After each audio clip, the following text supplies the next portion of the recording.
So timplahin po natin mga boss ang ating CRB o yung ating A-class fluorinated rubber base floor coating. So ang gagamitin natin na kulay dito mga boss, light gray. Ang mahalaga dito na bago natin gamitin, kailangan natin i-mix dahil buo-buo itong nasa ilalim. May mga halo po nitong pintura mga boss na mabigat. So yung mga bibigat na yun na halo, yun yung napupunta dito sa baba. Yun yung importante na malusaw po natin siya o madurog po natin siya.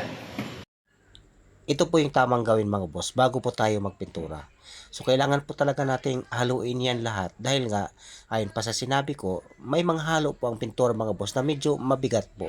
At lalong-lalo na kapag matagal na po naka-stack ang pintura, natural po na magkaroon po talaga ng medyo matigas po na nasa ilalim. So ngayon, ang ginagawa po natin ngayon mga boss ay isinali na po natin yung mga pintura po na hinalo po natin mula po sa lata. Dito po sa malaking lalagyan. Dahil apat po kaming magpagulong. May kwento ko nga pala sa inyo mga boss. Ang building na ito mga boss ay commercial building po ito na matatagpuan po sa Binondo, Manila. Medyo may kalumaan na po ito at kailangan na po talagang ayusin dahil meron po siya mga leak ang rooftop na ito. Kaya naman, ang ginawa po na may-ari mga boss ay kanyang pina-waterproof itong rooftop na ito gamit po ang E-Plus concrete band. Si E-Plus concrete band mga boss ay positive waterproofing po siya. At siya po ay cementitious waterproofing, yung hinaluan po ng simento.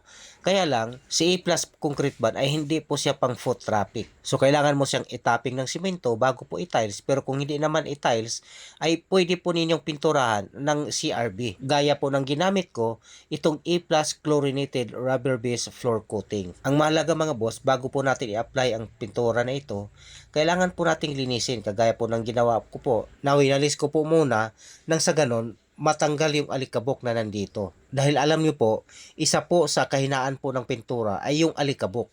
So dapat malinis po muna bago po natin i-apply ito. So ang ginagawa na po natin ngayon mga boss ay kinakating na po natin yung mga gilid po sa pagitan po ng wall at ng flooring. So dito mga boss, inuuna po namin ang cutting nang sa ganon kapag i-roller na po natin ito, malayo po ang dulo po ng roller dito po sa ating wall para hindi po siya sumabit sa wall dahil wala po kaming pangritoke para po sa kulay ng wall. Kaya ingat na ingat po kami dito na hindi sumabit yung aming roller dahil nga wala po kaming pangritat sa kulay po ng wall. Sino po sa inyo mga boss ang nakasubok na po magpintura ng mga ganitong klaseng trabaho, itong mga rooftop po? Siguro ikaw na nanood ngayon ay nasubukan mo na ang mga ganitong klaseng trabaho. Halos gaya lang din po ito mga boss kapag magpintura po kayo ng bubong ng bahay. Yun nga lang, mas mainit yun dahil yero.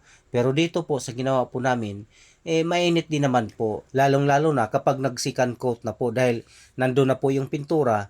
At yung pintura mga boss kapag tinamaan po ng araw, lalo na kung light, ay medyo nakakasilaw po sa mata. So kailangan lang po dito mga boss na nakasapatos po kayo, nakapantalon, nakamahabang manggas, at higit sa lahat nakasombrero po nang sa ganon kahit papano mabawasan yung init po na mararamdaman ng katawan natin mula po sa init ng araw. So may mga kaibigan po ako mga boss na nagtatanong sa akin kung ang chlorinated rubber base floor coatings ng E-Plus ay water base ba? Hindi po dahil nga ito po ay rubber base na pintura.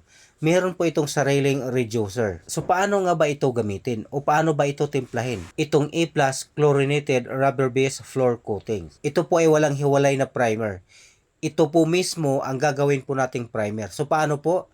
Ang gagawin po dito mga boss ay palabnawan lang po ito gamit po ang E-Plus Floor Master Reducer. So may sarili po itong reducer mga boss. Kapag magtimpla po kayo bilang pang primer, palabnawan lang po ito ng 20 hanggang 25% po na reducer para makapag-penetrate po talaga yung ating pintura sa unang patong po dahil nga malabnaw po siya. At kapag mag-second coat at third coat na po kayo mga boss, i-reduce mo po ito ng 10 to 15% na floor master reducer. So mas malapot po kumpara po sa ating pang primer. Ang E-Plus Floor Master mga boss ay madali lang po siyang matuyo. Ito po ay matuyo sa loob lamang po ng 10 hanggang 15 minutes. Yun nga lang mga boss, ang mas maganda po dito, huwag ninyo pong patungan kaagad.